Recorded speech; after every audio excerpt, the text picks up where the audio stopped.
credit card. Chicago's Morning Answer continues next, but now the latest forecast from the Air Right Heating and Cooling Weather Center. Today will be mostly sunny with breezy conditions in the afternoon, reaching a high of 37. Tonight, expect partly cloudy skies with a low of 23. Tomorrow will bring intervals of clouds and sunshine with a high of 44. Looking ahead to Friday, anticipate partly sunny skies and breezy conditions with a high of 60. I'm meteorologist Jason Caterina on AM 560, The Answer.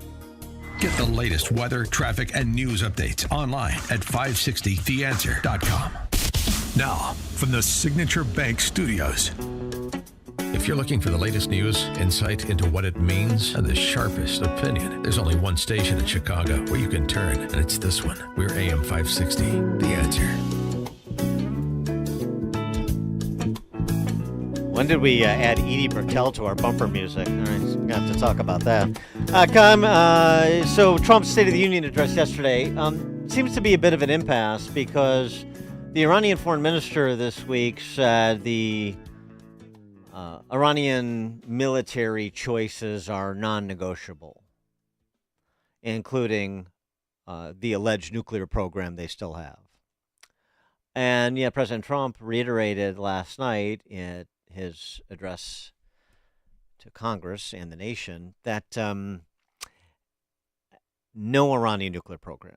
We're not going to allow them to pursue nuclear weapons. So seems to be a bit of an impasse. We are in negotiations with them. They want to make a deal, but we haven't heard those secret words. We will never have a nuclear weapon. My preference...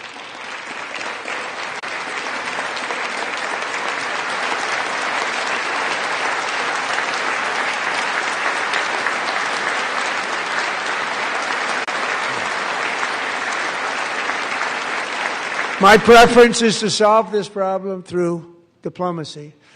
But one thing is certain, I will never allow the world's number one sponsor of terror, which they are by far, to have a nuclear weapon. Can't let that happen.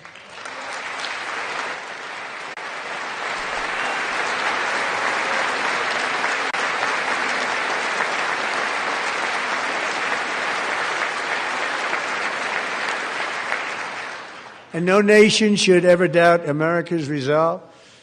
We have the most powerful military on earth. I rebuilt the military in my first term. We're going to continue to do so. Also, we just approved a $1 trillion budget. We have no choice. We have to be strong because hopefully we will seldom have to use this great power that we built together. It's really called peace through strength, and it's been very, very effective. Yeah, I've heard that. For more on the topic, pleased to be joined by Cliff May, president of the Foundation for Defense of Democracies and foreign affairs columnist for the Washington Times. Cliff, thanks for joining us. Appreciate it. Good to be with you, Dan. Yeah. So, it's just a restatement of a time-honored position, at least by people who believe in peace, like peace through strength, whether it's Reagan or Trump.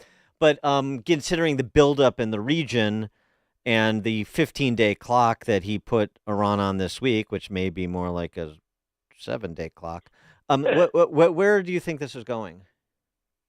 He wants to make very clear that he is exhausting all possibilities for a peaceful or a diplomatic settlement of this issue. Very clear. I think he's done a good job on that. But if and when it becomes obvious that the regime in Tehran is not going to make the necessary concessions, then I think he will use some of the military assets he has in place. And one way he might do that is he might pick a few useful targets, take them out, and then pause and say, are you really sure that we can't come to a deal? And by the way, in this case, I would say deal is a euphemism for you will agree to my demands. That's what we'll do nice things for you if you do, but you have to agree to my demands, and we can go over what those demands are. But obviously, the most important is you're never going to have a nuclear weapon. You've been vowing death to America since 1979. Nuclear weapons and ICBMs, intercontinental ballistic missiles, to deliver them anywhere in the world. You're not going to have that. We're just not going to let you do it. So let me put the same question to you that I put to Stephen Bucci the other day. So are we looking at the Trump administration potentially playing whack-a-mole, or are we looking at regime change efforts? I'm not sure we know entirely for sure. And and this is a caution I'm sure that President Trump is aware of. There's no way to bomb into necessary regime change. Now, what you can do is you can take out all the leadership. He would like to see regime change. The people of Iran would like to see regime change. I think at least 80% of them would. The people who are dying in the streets in the tens of thousands because they're protesting this tyrannical Islamist regime. But it's very hard to do, and to be fair and honest about it, the opposition is not terribly well organized, but it's very hard for an opposition to get well organized in a truly despotic country because Ayatollah Ali Khamenei, he's been the supreme leader, as he likes to call himself, the dictator, since 1989. If he sees anybody raising their head who is part of the opposition or could be part of the opposition, he will kill them or he will imprison them. So it's very hard to do. So what you can obviously do is say this is a revolutionary Islamic regime with ambitions that are inimical to American national interest. We will therefore enfeeble it. It will have no power. It will not have launchers. It will not have missiles. It will not have a navy. It will not have anything resembling an air force. It doesn't really have too much of that now. It will not be able to have any. You take away its offensive capabilities, but also I would say its defensive capabilities. It has no need for defense if it is not threatening its neighbors. It has no neighbors who say, oh, we want to take over Iran or we want to take this province or this territory from Iran. It has its enemies are the enemies it swears it wants to exterminate. And the reporting on this in terms of the allies and American antagonists, the primary American antagonists that would be allied with Iran as a strategic ally for the purposes of disrupting United States.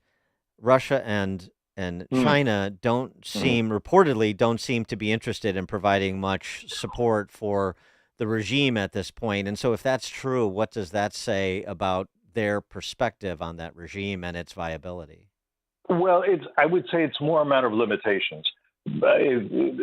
Both Vladimir Putin in Moscow and Xi Jinping in Beijing do want to help Iran, and they don't want to see Iran enfeebled.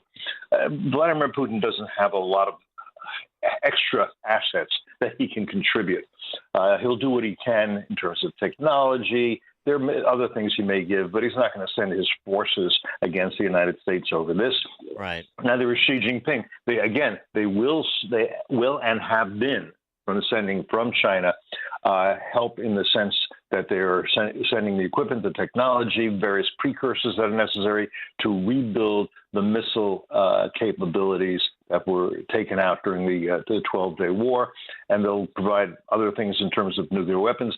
But China is not going to send its Navy over there to take on the U.S. Navy. There are limits to it's a real relationship. And FDD is going to have been working on like a 200-page book on the relation, on what we call the axis of aggressors, and how they support each other militarily, economically, diplomatically, all kinds of ways. We're talking again about Moscow, Beijing, Tehran, and Pyongyang, North Korea. But they're not. But there are still limits to. It's not a no limits relationship in that sense. They're sad to see Tehran weakened, but if that's the way it is, they'll do what they can. But they can't do as much as perhaps Ayatollah Khamenei would like to see. And maybe there's some question about exactly the state of our weaponry. Christian Brose, I know despite what Trump said about rebuilding the military in his first term, Christian Brose, who's an executive at Anduril Industries, which is a defense contractor. Yeah, very good, yeah. He writes in the Wall Street Journal, we need new and different weapons that are simpler, faster, and cheaper to produce. They should be designed to be made in great numbers and by the largest possible workforce using commercial manufacturing practices and supply chains. Our weapons have become overly complex, seeking to meet every requirement within a single munition, which leads to weapons that are effectively unproductive, unproducible, and irreplaceable. We need a high-low mix, smaller numbers of exquisite, expensive weapons for our smaller numbers of high-end threats. alongside a more affordable, more producible class of weapons for our larger numbers of low-end threats. And he goes through some examples, including with the Patriot missile. But the bottom line is, we had some discussion about this when the focus was on what we're doing or not doing in terms of shipping weapons to Ukraine. So now the larger discussion, as we're opening up more potential theaters of conflict, as well as trying to ride herd over areas that are in the, if not in détente, they were in moving in that direction, but there's adult supervision needed, like the entire Middle East.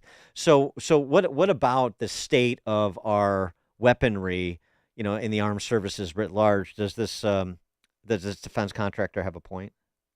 Yeah, absolutely. This is a very special defense contractor. These are very creative people. They're looking to the future.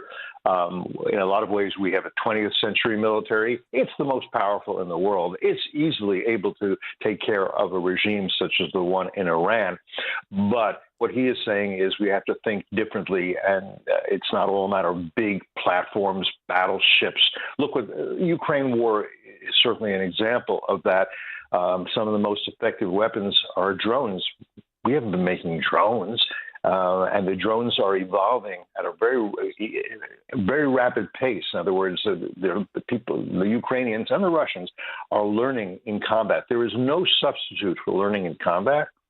One of the things Israel has done for us for years is take our weapons and utilize them in combat. This goes back, to the 1967 war. Use American planes against Russian planes to see which work better. How do you know until you have them in combat? You can model, you can have computers try to figure it out, but you got to do it in combat to really know. The Israelis took our F-35s, brilliant, wonderful, amazing plane, but they modified them for other uses. Very useful for us to see that. So, Andrew, I'm a big fan of Palmer Luckey, who is this brilliant guy who runs it, and he has all kinds of brilliant people working for him there, people like former Congressman Mike Gallagher. They're thinking creatively. They're saying we have to fight the next war, not the last war. That's very smart. It's interesting you bring up learning from war. Who was I talking to the other week? I think it may have been Peter Schweitzer. And he was I think it was him, but he was talking about how the Mexican drug cartels sent sicarios to fight in Ukraine to essentially learn how to use the technology that the current technology that's using, including drone technology. I mean, just thinking about these sort of borderless criminal and terrorist organizations like the cartels, and what they're doing with their vast resources, as we saw again on display this week in Mexico.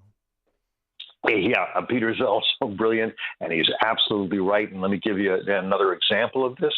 We have North Korean soldiers as part of this axis of aggressors being utilized by Putin against Ukraine. A lot of them are getting killed. The ones who aren't getting killed are getting valuable combat experience, and then they go back home, where they look towards South Korea, where they look towards Japan, where they look towards Guam, an American possession.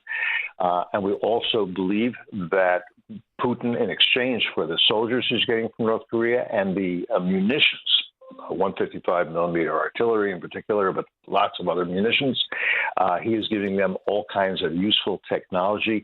At some point, Kim Jong-un, he's a dynastic dictator, the third in his family.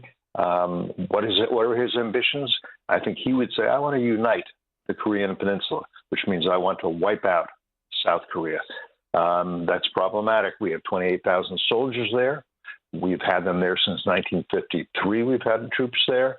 That's because we didn't defeat North Korea. We settled for a cessation of hostilities, a truce, an armistice. And when you do that, you don't shorten wars, you prolong wars. And so that's an important lesson to learn. If you want shorter wars, you need to defeat your enemy and do it conclusively.